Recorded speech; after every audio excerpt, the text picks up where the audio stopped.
नमस्कार दोस्तों, मैं अखिलेश कुमार आज की इस वीडियो में आपका स्वागत करता हूं। और आज हम जानने वाले हैं कि इक्विटी फंड और डेट फंड में क्या फ़र्क होता है और ये कैसे काम करता है। तो चलिए स्टार्ट करते हैं। डेट एक तरह का लोन होता है जिसे आप किसी को भी फिक्स रेट ऑफ इंटरेस्ट पे दे सकते हैं या किसी से ले सकते हैं। इस लोन को डेट कहा जाता है। और इक्विटी का मतलब है कि आप किसी एसेट में हिस्सेदार हैं या उसके मालिक हैं।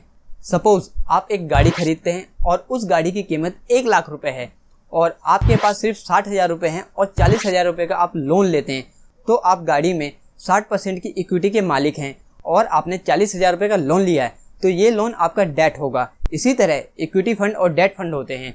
Debt fund fix income securities होते हैं जहाँ पे आपको अपनी इन्वेस्टमेंट पे 7 से 8% फिक्स रेट ऑफ इंटरेस्ट मिलता है, चाहे मार्केट ऊपर जाए या नीचे जाए।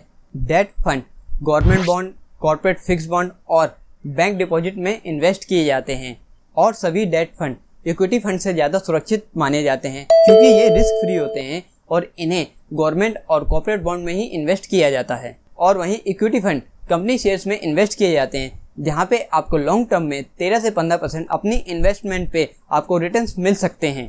जब आप किसी कंपनी की इक्विटी या शेयर्स खरीदते हैं तो उसमें आप हिस्सेदार बन जाते हैं और जब कंपनी का बिजनेस ग्रो करता है तो आपकी इक्विटी यानी शेयर प्राइस भी बढ़ता है, तो आपको भी प्रॉफिट होगा। चलिए जान लेते हैं डेट फंड और इक्विटी फंड में क्या अंतर है।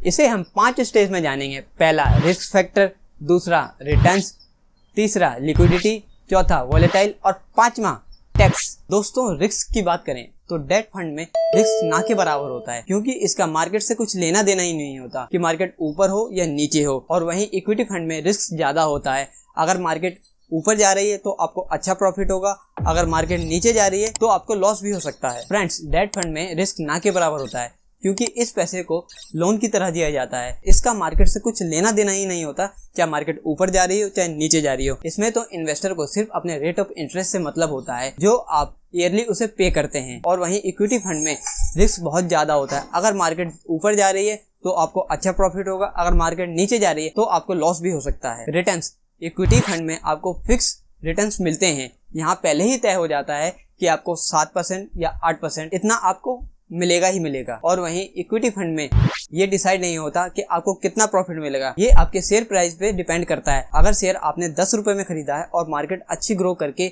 उस शेयर का प्राइस 50 रुपए हो जाता है तो आपको अच्छा प्रॉफिट होगा। अगर मार्केट डाउन चल रही है तो उस शेयर प्राइस का रेट 1 रुपए भी हो सकता है तो आपको बहुत लॉस भी हो सकता है। लिक्विडिटी का मतलब होता है कि आप अपने एसेट्स या बॉन्ड्स को कितने जल्दी पैसे में कन्वर्ट कर सकते हैं। डेट फंड में आप अपने बॉन्ड कंपनी में सबमिट करके कभी भी अपनी लिक्विडिटी यानी उससे पैसे ले सकते हैं। मगर इक्विटी फंड में अगर आपने शेयर 10 रुपए में खरीदा और मार्केट डाउन चल रहा है और उस शेयर की कीमत 1 रुपए हो जाती है तो आपको यहाँ पे वेट करना होगा कि शेयर प्राइस 10 रुपए से कब ऊपर जाए, तब आप उसे लिक्विडिटी में कन्वर्ट करके प्रॉफिट बुक कर सकें। यहाँ पे आपको थोड़ा टाइम लग सकता है। ये डिपेंड करता है मार्केट के ऊपर कि मार्केट ऊपर जा रही है कि नीचे है। वॉलेटाइल यानी डेट फंड और इक्विटी फंड का प्राइस कितना ऊपर नीचे जा रहा है। डेट फंड में वॉलेटाइल नहीं होता क्योंकि इसमें आपको फिक्स रेट ऑफ इंटरेस्ट मिलना ही मिलना है। और वहीं इक्विटी फंड शेयर प्राइस पे डिपेंड करता है जो बहुत ज्यादा वॉलेटाइल भी हो सकता है। ये डिपेंड करता है मार्केट के ऊपर। अब बात कर लेते हैं टैक्स के ऊपर। अगर आप डेट फंड में 12 महीने से पहले अपने बॉन्ड को लिक्विडेट करवा लेते हैं यानी पैसे में कन्वर्ट करा लेते हैं तो उसका प्रॉफिट आपकी इनकम में जुड़ जाएगा और आप जिस स्लैब में आते हैं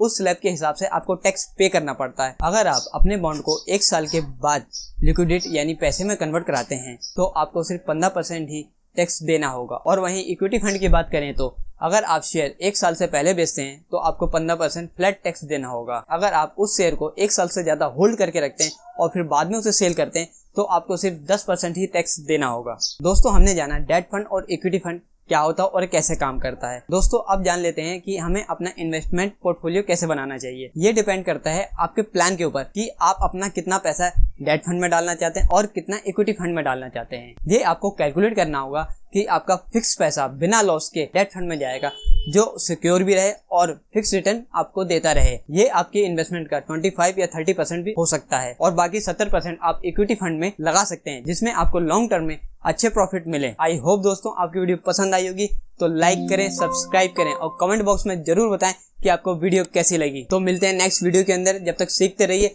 और आगे बढ़ते रहिए। जय हिंद।